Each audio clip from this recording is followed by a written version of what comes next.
Buenos días, buenas tardes, buenas noches, amigos y amigas del periódico digital Expectativa.es. Qué gusto estar una vez más con ustedes aquí en las tertulias de los días jueves en la Casa de la Ibarreñidad. Justamente estamos aquí en el patio de este importante ícono patrimonial de la ciudad de Ibarra. Nos acompaña en esta mañana el arquitecto Fausto Yepes Collantes, hijo de Fausto Yepes de Almeida. Fausto Yepes fue también candidato a alcalde de Ibarra en las pasadas elecciones, ex funcionario municipal y algunos otros cargos que nos contará en el trayecto de esta entrevista.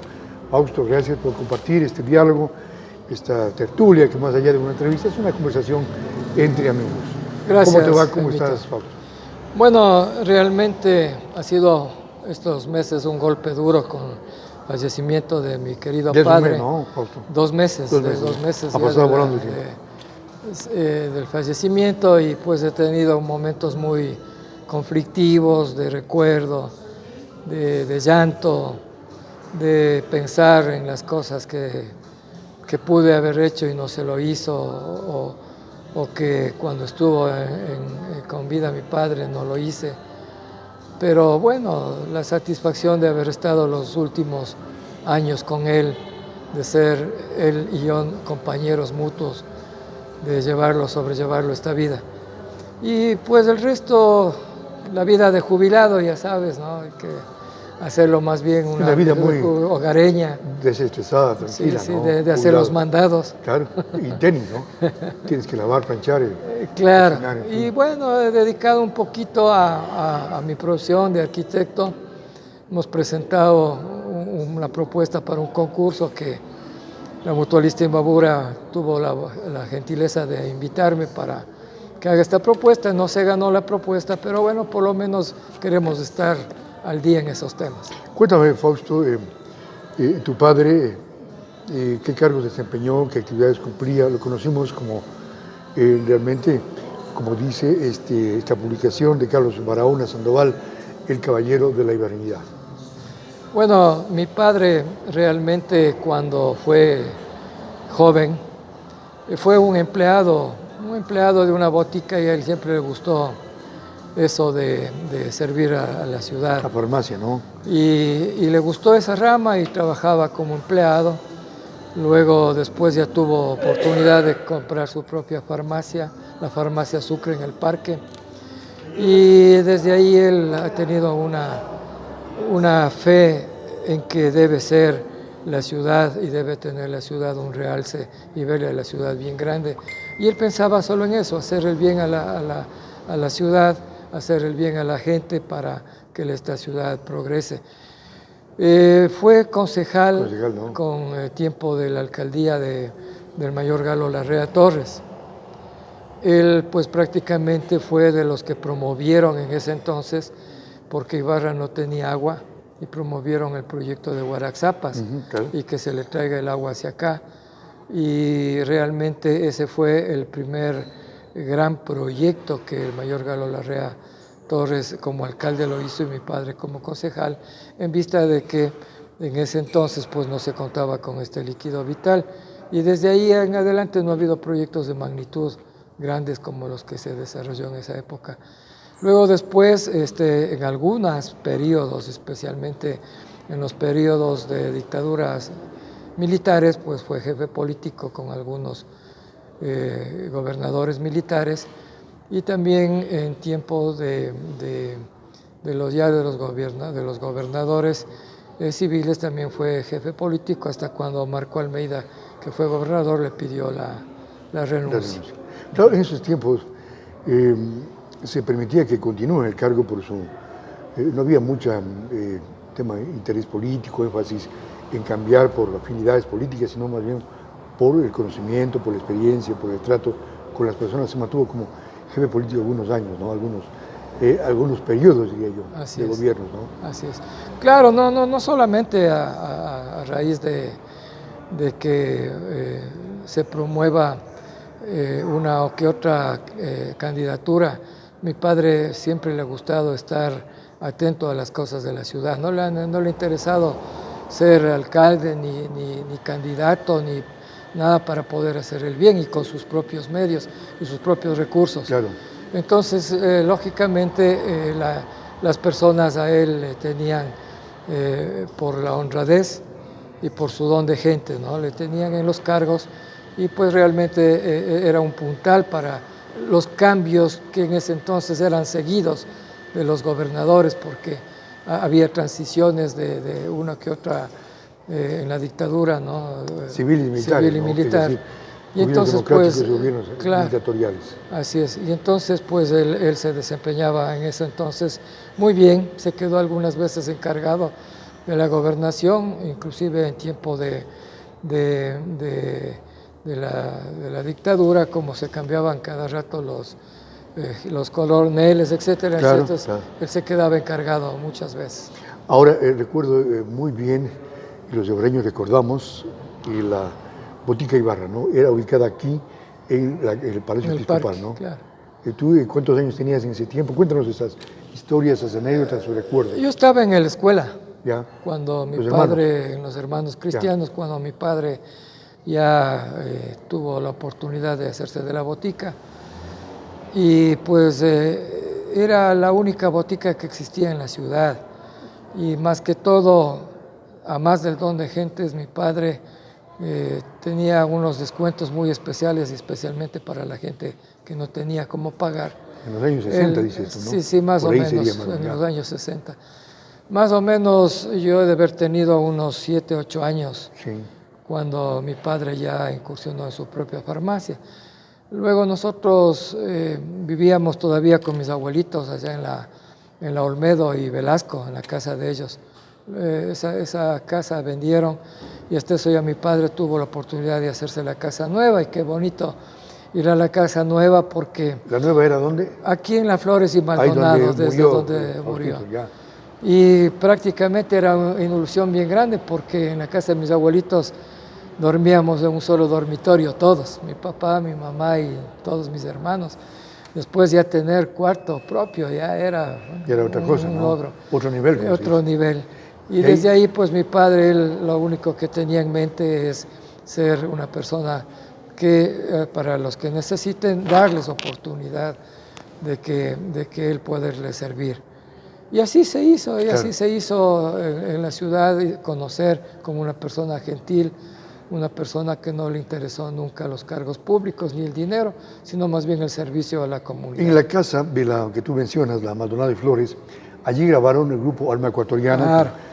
Creo que solo sobrevive ahora Pedro Carrillo, la mayoría muerto, no fallecido. Cuéntanos sobre eso.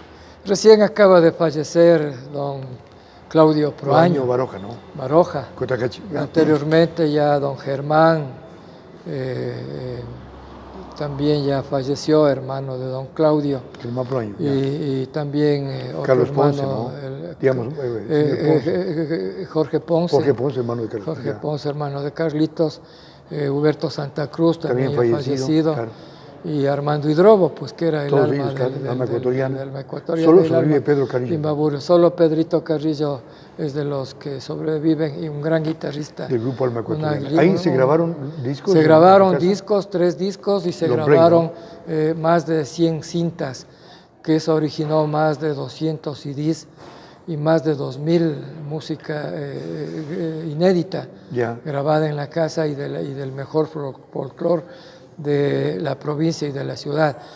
Y mi padre hizo muchísimo por la música de Ibar, muchísimo, recogió a los mejores artistas, en donde pues plasmó los discos y los CDs.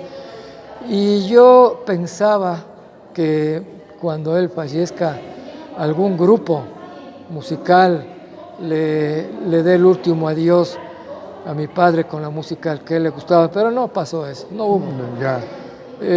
Hubiera sido fácil yo decir, voy a contratar un grupo de música nacional, un trío, un cantante para que dedique a mi padre, pero no se trataba de eso, se trataba que la gente sea la que se motive y diga, este señor hizo muchísimo por la música, le voy a interpretar yo una despedida a este señor, pero no pasó nada de eso. Imagínate que ni a los mismos artistas les despidieron con música, ni a los mismos señores pro años que hemos mencionado, que ¿no? hemos mencionado, no se les despidió así. A Faustito se Cuando despidió sí como ya. mi padre le hizo una despedida que no ha de haber habido más hasta ahora Otra parecida. a don Armando Hidrobo. Armando Hidrobo de En Cotacachi. cada esquina había un grupo Qué lindo, musical ¿no? que le cantaba a Los él temas de Iris de hasta mi tierra, llegar, en fin. exacto, hasta llegar a la iglesia y luego al cementerio. ¿Y qué función desempeñaba en la grabación de estos discos, don Fausto Yepes? Bueno, mi padre en sus tiempos tocaba guitarra, pero él nunca lo sus hizo tiempos mozos, ¿no? Ya. al interpretar, pero sí fue el que compró todos los equipos de grabación. En ese entonces las grabadoras Buenos equipos de de cinta, ¿no? cinta Los abierta, mejores ¿no? equipos que había en ese entonces, y se le adecuaba la sala para que no haya la acústica, micrófonos Shure, que desde ese entonces ya eran famosos. Buena marca, ¿no? Claro. Claro, y amplificadores y mezcladoras, etcétera, rudimentarias en ese entonces, pero se pudo grabar. De ahí es que cuando se grababa aquí con algunos artistas que venían, porque mi padre siempre era de los del directorio ¿Saice o de...? no, de la Feria Internacional Colombo Ecuatoriana. Que había aquí en Ibarra de y hace venían años, ¿no? artistas. De calidad, Mi claro. padre les llevaba a la casa para que ahí graben. Qué bueno. Y entonces Carlota Jaramillo dijo, mira Fausto, yo te voy a poner al contacto con los que graban Feroz Guzmán de Guayaquil para que vengan a indicarte cómo debe hacer. Y vino él en uno de esos recorridos a la ciudad y dijo, mira, yo te voy a dar la oportunidad de que grabes 3 discos en mis estudios, y así lo hizo. Se fueron a Guayaquil a grabar. Las cintas que se grabó aquí se reprodujeron allá y se grabó los 3 discos. En este libro inclusive están aquí, ya, ¿no? Están la aquí colección Tahuango de Casa de Cultura. las pastas de los discos, ¿no? Sí, Ahí sí, yo están. tengo un long play en casa, precisamente, Sentimiento Imbabureño. ¿Y qué pasa con estos aparatos? ¿Dónde están guardados, Fausto? Están todos ahí intactos? en la casa, en la Muy farmacia, en el cuarto de mi papá. Estamos queriendo ver qué hacer con las cosas de mi padre, ver si se hace un museo, dar algo, ¿no? o dar a alguna institución que quiera tener su cuidado. Con la municipalidad hemos hablado, todavía no ha habido mucho Algo interés en concreto, este ya. tema, algo concreto. Y a lo mejor hacer una fundación en la propia casa, tener las cosas de él. Bueno, no hemos dicho, pero todas las cosas están ahí, inclusive la música, las cintas, los discos, las grabadoras, están ahí intactas en la casa de Está mi padre. buen recaudo, bien mantenidas, Sí, ¿no? sí. Y también don Fausto Yepes Almeida era un coleccionista.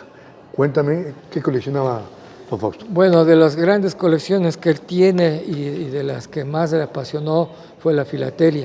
Filatelista, Él tiene Estampillas, desde hay que la decir, primera ¿no? estampilla que se hizo en el país hasta la última que salió el año anterior.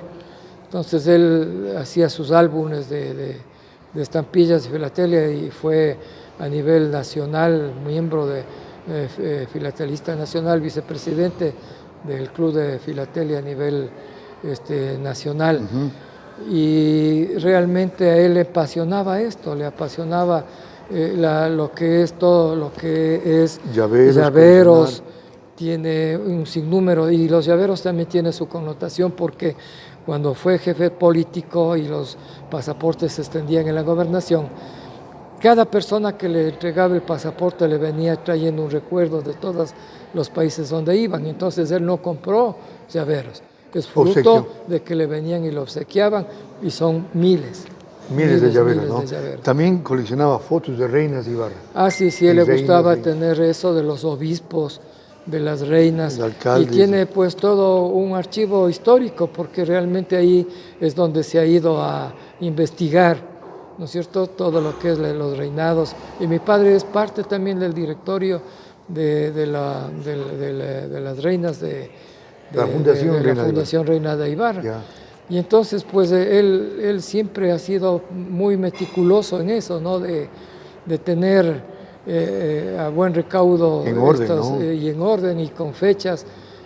Imagínate que tenía Todo lo que no puedes imaginarte le averiguaban a él, hasta los mismos abogados, porque tiene toda una colección de los registros oficiales desde 1945 hasta la actualidad. De la lista de gobernadores, de alcaldes, De todo, de reinas, de todo, en fin, de alcaldes. todo muy bien sí. registrado, ¿no? También recuerdo yo en mi juventud, mi niñez, que tenía una especie de bicicleta como moto. ¿Cómo es esto? A ver. Mira, realmente esa es de las cosas que mi padre mucho dolor tuvo hasta a la actualidad, cuando él pensaba que todavía la ciudad era lo que era antes, una ciudad sin delincuencia. Y entonces él salía a inyectar en su moto de motor, bicicleta de motor. Él salía a inyectar, pues, y dejaba ahí en la puerta de la casa, y entraba, inyectaba, y él cogía su moto y regresaba a la farmacia. Y en una de esas idas a inyectar, pues le robaron la moto. Era dos únicas había, ¿no? Aquí había de un gringuito que también andaba en la misma moto, y la de mi padre. Desde ahí pues ya no se pudo volver a encontrarla, hicimos todo lo posible por buscarla, no se pudo hacerlo, y ya lo único que tuvo después de mi padre fueron bicicletas, hasta que una bicicleta le atropelló en la Cristóbal de Troya y dejó también de eso. Antes, menos mal, este atropellamiento le botó al parter, que era de césped, y no sufrió mayores golpes. La bicicleta sí se acabó toda, pero desde ahí ya no tuvo más el caballito. Cuando él está en la fotografía, su primer vehículo de ir a hacer el bien a la humanidad era pues en su bicicleta de motor. Bicicleta de motor. Y también compartí esta actividad de poner inyecciones con el señor Durán, ¿era, no? Don Rubén Durán, don Rubencito Durán. Y bueno, con él también tenían muchas afinidades, como por ejemplo tener los jilgueritos o los periquitos. Había eso, y eso, ¿no? Era una de las atracciones de la farmacia. Claro. La gente iba a oír la música. Música de fondo. Y los pajaritos y los jilgueritos, los canarios y los periquitos que a él le gustaba tener. ¿Dónde quedaron todos esos canarios y periquitos? No, de eso ya no hay. Hasta recientemente mi padre tenía jilgueritos, pero se morían cada rato y ya no quiso tener más. Tú, Fausto, eres parecido a tu padre, físicamente me refiero, el mismo nombre, mismo apellido. Fuiste de los últimos que estuviste hasta el último. ¿Conversaste con él? ¿Te dijo, me voy a ir? ¿Cómo es esa etapa? Yo sinceramente no sé. Bueno, mi padre lo único que a mí me decía es que él quisiera tener una muerte sin dolor, quedarse dormido y que no sienta nada, no querer ser una carga para la familia, el valerse por sus propios medios, como él se valió hasta el último.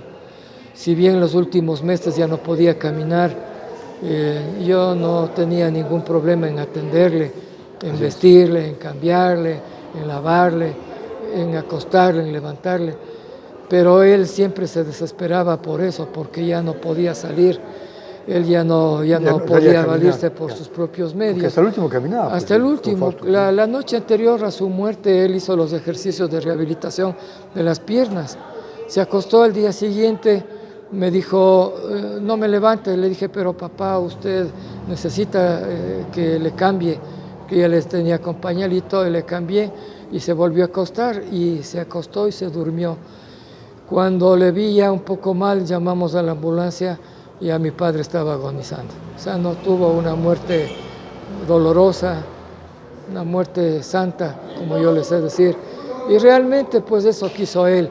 Y además él no quería un entierro pomposo, él quería que le velen y le entierren y nada más. Pero gracias a la alcaldesa y a la municipalidad, ella le quiso velarle en el auditorio municipal. Así fue, claro. Y pues ahí pasó las últimas horas y los últimos días en la casa de él como concejal. Él sirvió a la ciudad, hizo bastante obras por Ibarra, y pues el reconocimiento que tuvo la gentileza de la alcaldesa es de que sea en la casa del pueblo la última despedida de mi padre. Muy bien, y conocemos también que la asamblea le ha hecho un reconocimiento público, igualmente se hará una calle o el periférico a nombre de don Fausto y Raúl Yepes Almeida, y también se hará un busto. Cuéntanos esos detalles. Sí, gracias a la Asamblea Nacional, gracias a la asambleísta Silvia Salgado, se pudo lograr de que haya un reconocimiento póstumo a mi padre como una de las personas que pues con su esfuerzo y labor constante hizo bien y beneficio a esta ciudad y a la provincia, valores que realmente muy pocos ya se tienen en esta ciudad. Y entonces pues anteriormente ya mi padre recibió el premio, el diploma de la Asamblea Nacional, reconocimiento al mérito ciudadano, y por eso ya no le pudieron dar esta vez sino un homenaje póstumo, porque él ya anteriormente en vida recibió. Es para nosotros como familia, como hijo, muy grato de que mi padre haya tenido reconocimientos a nivel nacional y a nivel local. En la municipalidad muchas veces fue homenajeado, y también los presidentes de la República le entregaban un diploma y una placa de reconocimiento por su labor. Noboa Bejarano fue del último presidente de la República que le envió, Gustavo Noboa, que le envió un acuerdo muy especial a mi padre por haber servido como jefe político y gobernador muchos años. Hay un periférico, digamos, el periférico va a llevar el nombre, el Consejo decidió eso. Y bueno, ya lleva el nombre, no es que va a llevar, ya lleva, ya está, el Consejo Municipal ya aprobó de que el periférico sur se llame Fausto Yepes Almeida. Ayer nomás estaba yo, por si hacer una de las anécdotas que te conversaba, hubo un accidente justo en la E35, en la Panamericana y el periférico, entonces digo, todavía le siguen llamando el E35 y todavía le siguen llamando periférico sur, es como todavía le siguen llamando céntrica al Parque Ciudad Blanca. Entonces ya el periférico sur se llama Fausto Yepes Almeida. Y claro, la prensa debe ser los que más digan este nombre para que la ciudadanía se vaya captando. Este es un diálogo con Fausto Yepes Collantes, nos acompaña en esta mañana. Realmente no tuve la oportunidad de entrevistarlo para un video, pero sí en audio y para el periódico a don Fausto Yepes Almeida. Habría sido interesante hacerlo en video, pero bueno, estamos con su hijo, que eso nos compensa en algo. Muchas gracias. Fausto, tú fuiste candidato a alcalde de Ibarra en las elecciones pasadas. ¿Algún de estas ideas, de estos proyectos que tú planteabas, se pueden insertar en esta política de la actual alcaldesa? Mira, es cierto de que como cuando candidato, y al menos yo como arquitecto, puedo ofrecer el mundo, cambiar el mundo, cambiar la ciudad. Pero otra cosa es ya llegando a la municipalidad ver de que quedó en soletas prácticamente el presupuesto municipal con muchísimas deudas, y eso a mí me consta. Y además de eso, no te olvides, Jaimito, de que todavía se está con el presupuesto prorrogado del año anterior y no hubo oportunidad de reformar este presupuesto porque así lo dice la ley. Pero hay proyectos que sí se podían haber realizado sin ningún presupuesto muy alto, como yo decía, la concha acústica, por ejemplo, para hacerle que Ibarra sea porque hay aquí grandes músicos en Cotacachi, en Otavalo, en San Antonio, en Ibarra mismo hay grandes músicos. Hacerle aquí la Viña del Mar, tipo Viña del Mar aquí en Ibarra, con una orquesta propia donde se puede acompañar a los artistas nacionales e internacionales. Y eso era simplemente hacer un pequeño desbanque en el no costaba mucho. No costaba mucho para iniciar. Muy bien. Pero claro, o sea, aquí hay cosas que deben tener preponderancia y prevalecer cosas que realmente la ciudad necesite de urgencia. Pero, por ejemplo, para mí, el mercado Amazonas es una cosa que se debe en el mismo. Sí, yo siempre mi propuesta de campaña fue en el mismo sector. Yo les había dicho de que este mercado máximo debe ser de 2 plantas, la planta baja, todo estacionamientos, y la planta alta que suba el mercado a toda la planta alta donde ya no haya pasos de las avenidas peatonales, sino ya pasos elevados. Por ahí dices tú el tránsito. No, que haya pasos elevados para que el mercado, para que no haya esta congestión de cruzar de un mercado al otro, a la playa y a la bahía, sino interconectado prácticamente a nivel aéreo. Entonces, esta municipalidad actualmente, pues obras no se han realizado y difícil que se lo hagan con los presupuestos exiguos que tiene hoy en día la municipalidad. Y hay que atacar bastante al tráfico, al tránsito. Mira, yo estuve en Esmeraldas, es de ver cómo esta ciudad ha cambiado en el tema urbano. Se está haciendo un paso a desnivel gigante, lo que aquí no hay. Cuando aquí ya sobrepasó la capacidad física de los vehículos, ya se necesitan este tipo de pasos elevados o pasos claro, a desnivel, porque ya no da más las avenidas en la ciudad. Y también yo propuse, otra de las cosas que propuse es que la vivienda, que las personas tengan casa propia sin necesidad de hacer un crédito al banco, y eso también se lo podía haber hecho, pagando $100 mensuales a la municipalidad. La municipalidad pudo haberles dado, o puede todavía darles, vivienda a todas las personas que no lo tengan, porque realmente este es uno de los proyectos sociales que debería hacerse. Tú, por ejemplo, Jaimito, sabes lo difícil que es ahora tener vivienda, claro, es y que complicado. tú estás atrás de buscar una vivienda. Los préstamos son difíciles, claro. y los pagos también son difíciles, pero con esta propuesta que yo tenía, que es muy viable, se lo podía haber hecho, ya se podía haber entregado unas primeras 100 casitas en este año, y que la gente comience a pagar sus $100 mensuales. Y yo, como decía, cómo proponía eso, que los $500,000 que costaba un polideportivo, hacíamos nosotros 40 casas con este valor. Ya se hubiera podido entregar esas casitas a la ciudad.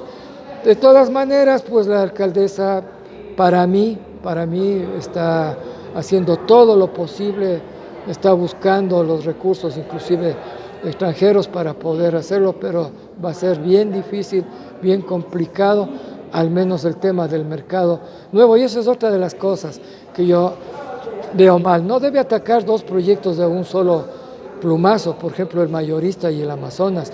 Yo creo que el Mayorista no necesita todavía ninguna otra localización ni ampliación, pero sí el mercado Amazonas, o sea, todos esos recursos, darle al Amazonas, no dividir este presupuesto en un mercado mayorista que realmente de mayorista no tiene nada, pero que no necesita la ciudad ahora. Y eso es otra de las cosas que yo he visto, que está diciendo que va a dividir los recursos entre el Mayorista y el Amazonas.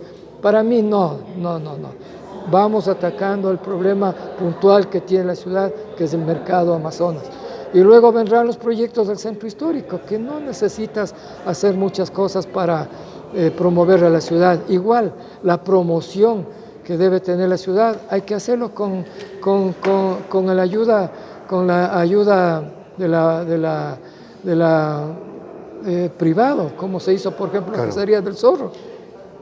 Ya, Fausto, gracias por la entrevista. Habrá oportunidad, una ocasión nueva para hablar de los temas de la ciudad, los proyectos, en fin. Gracias por comparecer aquí en Expectativa. Muchas gracias a ti, Jaimito, y a toda la ciudadanía. Un saludo muy especial. El arquitecto Fausto Yepes Collantes, aquí en Expectativa. Gracias por la sintonía de esta entrevista en este local de Olor a Café. Un buen día.